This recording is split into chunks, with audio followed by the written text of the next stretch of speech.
A chance to win some money and listen to me answer your questions? It must be a good day. Hey everyone, and welcome to The Savvy Squaddie. In this 10,000 subscriber milestone video, I will be answering your questions and highlighting the rules to the £250 giveaway. Firstly, thank you all for supporting what I do here and taking the time to engage with the content I create. I hope it has added a tremendous amount of value to your lives. As a sign of appreciation, I will be giving away a total of £250 to 3 subscribers. First place is £125, second place is £75, and third place is £50. Similar to what I did when we hit 5,000 subscribers. The rules are simple. You must be subscribed to the channel and leave a comment on this video. A random comment picker will be used to select the winners, and it will be announced on Instagram within a week of this video going live. So make sure you follow me there too. If there is no response from one of the winners, someone else will be picked. I am also able to filter out comments from the same user amongst other things, so spamming the comment section will not improve your chances. Good luck. Right, let's answer some of your questions. Thank you to all those who asked, some really good ones in here. The first one also happens to be the most asked. Do you think we'll get a pay rise again this year? I have absolutely no idea. I am optimistic and hope we do. I'm not privy to any insider information and I will find out when everyone else does. What I will say is that if we do receive one, I don't expect it to be as high as last year, and I would also say expect to see increases in accommodation charges, etc. However, if we receive, let's say, a 2% pay rise and accommodation also increases by 2%, they do not cancel each other out. A 2% increase of your salary is a lot more than a 2% increase on your accommodation charge. Please don't fall foul to this. I spent way too much time last year explaining this to people when our pay award was announced, and some of these folk were officers. God help us. Next up, can you bust the myth of the half pension? Sure, there's no such thing. Hope that helps. In all seriousness though, when people refer to this, they are talking about the resettlement grant. I've done a whole video on this which I will link below, but the short of it is, serve at least 12 years and not entitled to any other terminal benefits like the EDP or the pension, then you can receive a tax-free lump sum which can be spent on anything of around £13,454.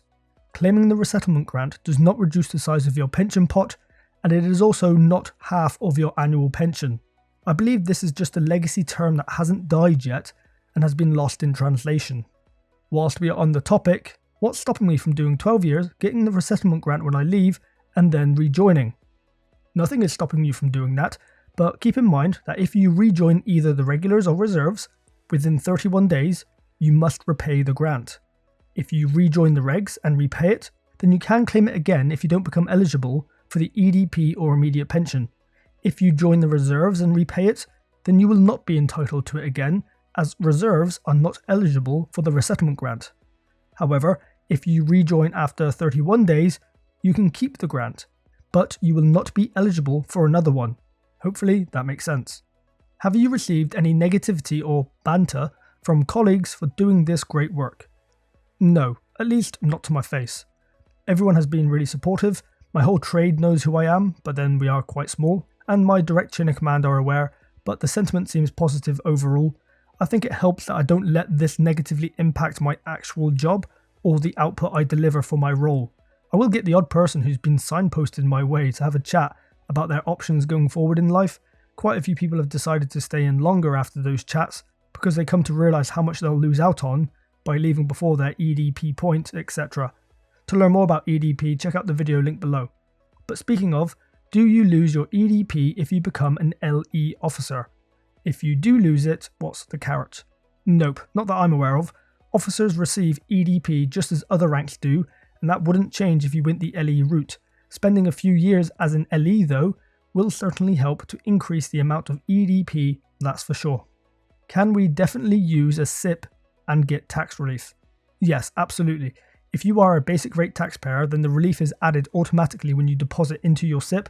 However, if you are a higher or additional rate taxpayer, so mainly W1s, captains and above, then you would have to manually claim your tax relief back from HMRC via a self-assessment. The basic rate is still done automatically for you, but the remaining rate is not. When it comes to paying into a SIPP or doing out a pension, it's hard to say, and that really would be a question for a financial advisor, of which I am not. There are pros and cons to both, and I have a whole video on added pension which I will link below. Did you consider joining the army as an officer? I did, and then I saw the light and I changed my mind. At this current time, I am keen to go the LE route, but there's many years between now and then, and so that could change. A number of people have said I should go the direct entry route, but going through training and in Sandhurst for the full term is not something I am at all interested in doing. I'm doing quite well in my own career stream. Should use SLCs be a mandatory objective? For those that don't know, SLCs stand for Standard Learning Credits, and it's some funding of up to £175 per year you can claim towards some additional courses. I've done a whole video on this which I will link below. As for the question, I get where you're coming from, as many people, including myself, fail to use them every year. That said, as a general principle, I'm not big on mandatory objectives. I don't think turning something that should be optional into a must-do just to boost results or to achieve a desired outcome is the way to go. There are better ways to encourage people to get on board without forcing it. Otherwise, folks might end up feeling resentful about the whole thing. That's my 2 pence on it anyway. What are the ins and outs of signing off, i.e. timelines and what you're entitled to? I have a video on resettlement entitlements which I will link below, and that can help. You sign off via JPA and usually you're required to give a year's notice. There are instances where you can get early release, but this is not a guarantee and shouldn't be an expectation. Ideally, inform your chain of command that you're going to sign off.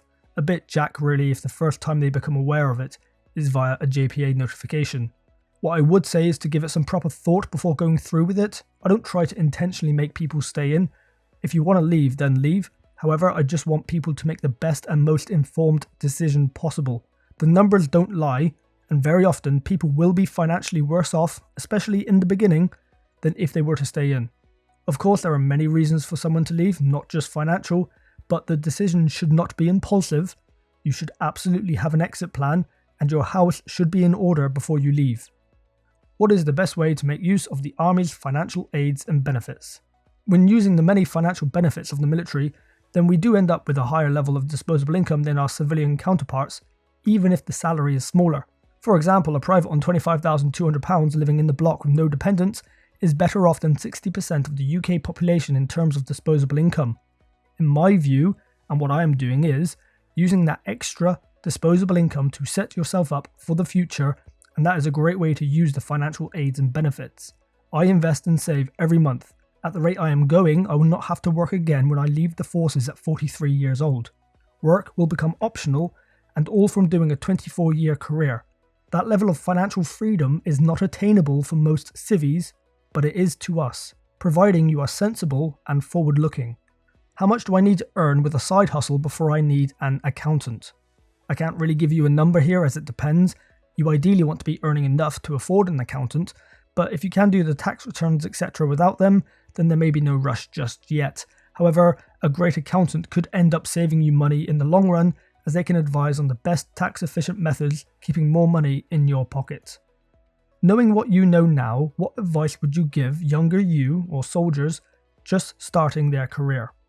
Financially speaking, I would highlight the power of investing and compounding. Show that the earlier someone starts, the better they will be in the future. I didn't start investing until about my 5-year point.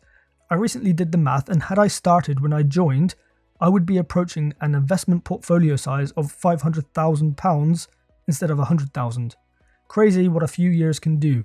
A couple £100 a month paid into a global index fund via Stocks and Shares ISA, the first of every month, and increase that amount with each promotion will do wonders.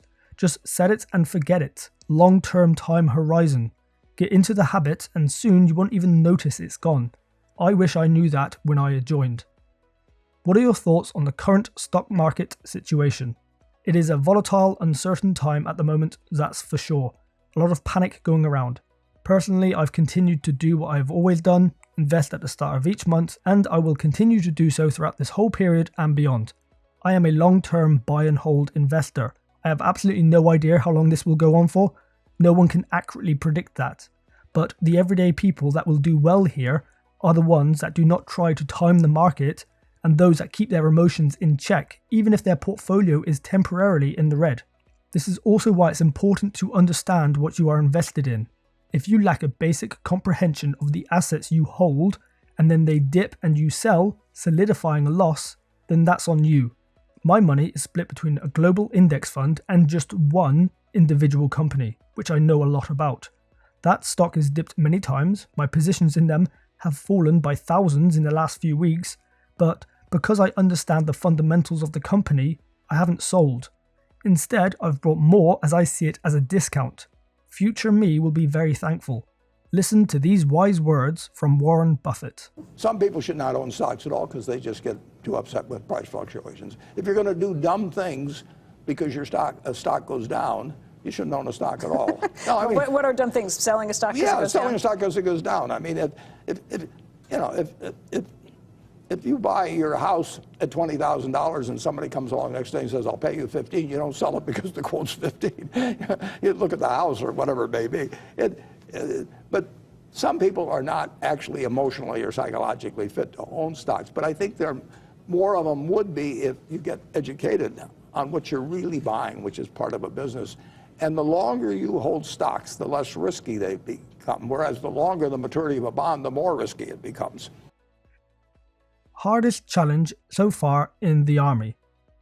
Honestly, I would say the hardest challenge so far has been trying to juggle an incredibly busy job, keeping up with my diploma in business studies, running this page, and trying to also be a fairly involved father.